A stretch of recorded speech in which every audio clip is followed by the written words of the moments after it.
मनुष्य कितना भी शक्तिशाली क्यों न हो, देव कृपा के बिना उसका बल अधूरा रह जाता है। आज ऋग्वेद के इस सूक्त में हम जानेंगे देवता मनुष्य से क्या चाहते हैं।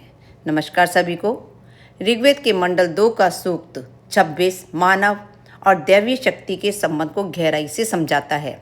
इस सूक्त में ऋषि देवताओं से प्रार्थना करते हैं कि वे मानव जीवन को ज्ञान, बल, सुरक्षा और सही मार्ग प्रदान करें। यह सूक्त हमें सिखाता है कि केवल कर्म ही नहीं, श्रद्धा और सत्य आचरण भी जीवन की सफलता का आधार है।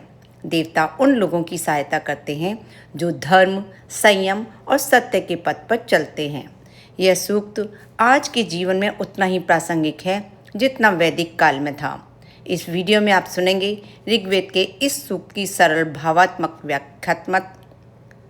ऋषि यह बताते हैं कि मनुष्य अपने जीवन में सुख, सुरक्षा, समृद्धि और ज्ञान की प्राप्ति के लिए ईश्वर की शरण में जाता है। ऋषि कहते हैं कि हे देवताओं, आप ही हमारे संरक्षक हैं। आपके बिना न तो बल है, न बुद्धि और न ही सफलता। यह सूक्त हमें यह सिखाता है कि मनुष्य चाहे कितना ही सक्षम क्यों न हो, अंततः उसे दैवीय कृपा की आवश्यकता होती है। देवताओं को यहाँ ज्ञान देने वाला, मार्ग दिखाने वाला और संकट हरने वाला बताया गया है। ऋषि प्रार्थना करते हैं कि हमारे जीवन से अज्ञान, भय और बाधाएं दूर हों। इस सूक्त में यह भाव प्रकट होता है कि जो व्यक्ति सत्य, धर्म और संयम के मार्ग पर चलता है उसे देवताओं का संरक्षण स्वतः प्राप्त होता है। देवता केवल पूजन से ही नहीं बल्कि शुद्ध आचरण और सच्चे कर्मों से प्रसन्न होते हैं।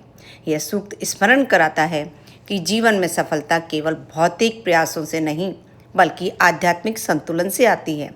जब मनुष्य श्रद्धा, विश्वास और कर्तव्य के साथ आगे बढ़ता है तो दैवीय शक्तियाँ उसका मार्ग प्रशस्त करती हैं।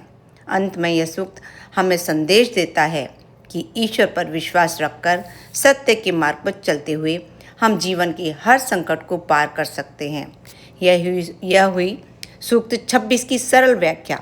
नेक्स्ट वीडियो में हम मिलते हैं सूक्त 27 के साथ। खुश रहें, स्वस्थ रहें, मस्त रहें।